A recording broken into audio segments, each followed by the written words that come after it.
Hey, thank you for joining us today.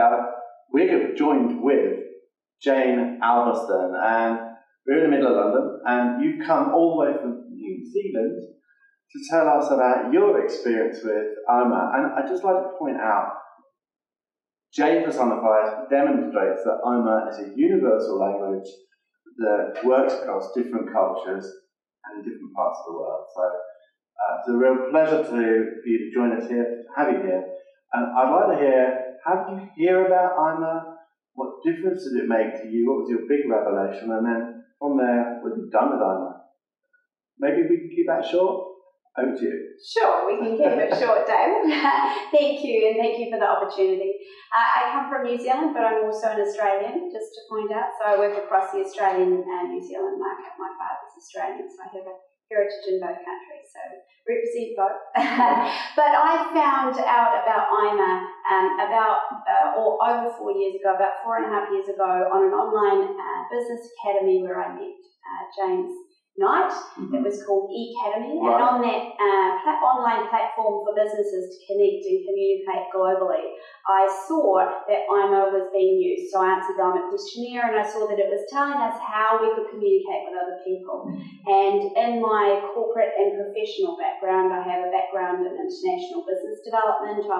I thought I was doing quite well. I was performing well, opening up new international markets in the international education. What colour did you find that you were? What's your? I'm a high red. Okay, so I'm naturally a high red. I'm very results focused, and even though I have always got on well with other people, people would describe me as a friendly, outgoing person. When push comes to shove, I am about those results, and I knew that I had the ability to walk over the top of other people to reach that bottom line. It's usually why I was hired to do certain jobs.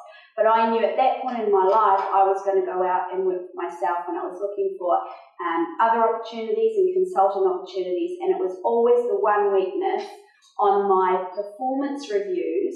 I achieved goals for the company and made the right money, but I didn't always have the empathy that they would have liked me to have with people that I was managing. Okay. So when I came across iMA, I thought, wow. So walking over other people kind of gives me a clue that you probably wouldn't have a great empathy with a lot of people.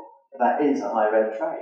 So. That is a high red trait, although I think there are quite a few high reds like myself who wouldn't give that impression. In fact, most people would think we are people.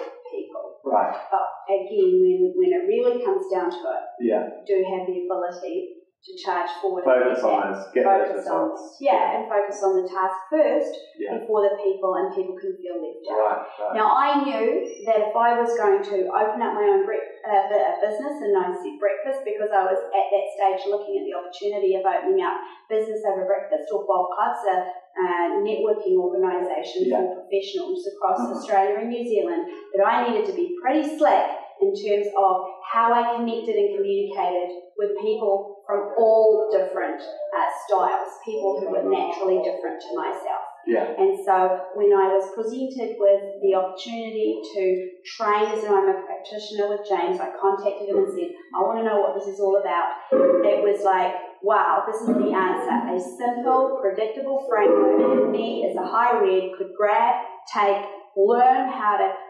identify the observable behaviour in others that would also give me tangible strategies and tools and the words to say to be able to communicate and connect in other people's comfort zones. Right. I'm not naturally intuitive. I think that is also something that can be quite typical of high reds and high greens.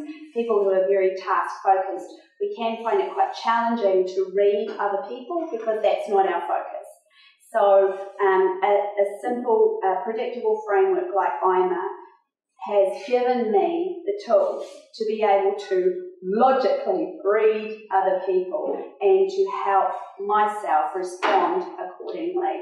And since then, it has completely changed my approach to business and my personal life to the extent that I can now quite comfortably communicate in a high blue style, something that would have been completely unnatural to me before.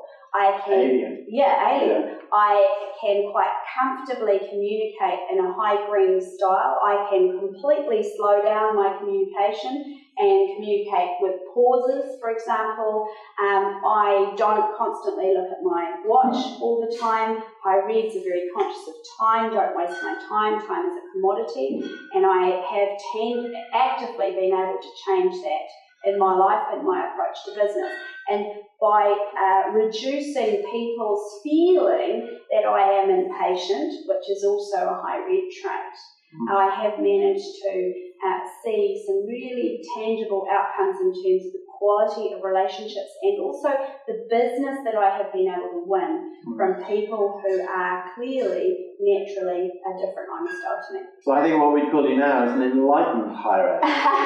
Well, probably when I conduct my workshops and my training, for example, I am very comfortable to conduct those trainings and those workshops in any iMA style. And if I know that, for example, I've got a workshop of high greens and high blues, I will conduct it in a different way. I had an example last year where I conducted 2 workshops on 2 days simultaneously, and I was working with an HR consultant who brought me in to conduct those workshops to a client of hers.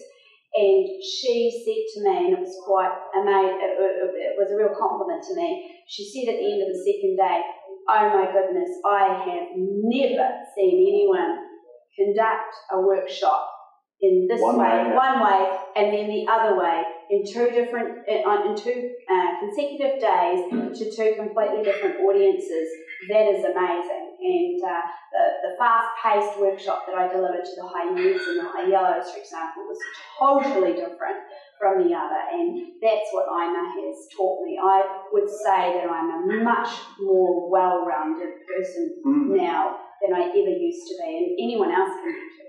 Well, yeah, it sounds like more than double the skills you've got there, because I mean, the whole purpose is that we sit in our comfort zone and there's 3 others, and clearly you've mastered the ability to work in those other 3 comfort zones, so you've got 4 times the number of comfort zones that any of your competitors might have, which is, a real, it's a result in itself, isn't it? So absolutely. I think you just told me what that defining moment was, I think, by saying, well, you stepped out of one comfort zone and being able to work and live and breathe in 4.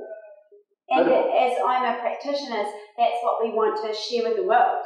Right. That's our message. Yeah. And I think that we need to be role models, don't we? Right. We need to be role models, and we want to show that. So if we can master it, that means that we can help other people to master it. Because I always say you can't take somebody where you haven't been yourself. Yeah. So we call it the gift of iMA. That's right, the gift of iMA. Yeah. So it so inspired me and changed me, and I want to share that with the world. Yeah, and it's fantastic because we've made it available free, and in fact you can get it on your site, can't you? +1dynamics.com. +1dynamics.com. Okay. It's PRUSON. Okay. I'd like to say thank you very much for sharing that with us. It's been a pleasure to talk to you, and I look forward to hearing some more stories. Thank you, Dave.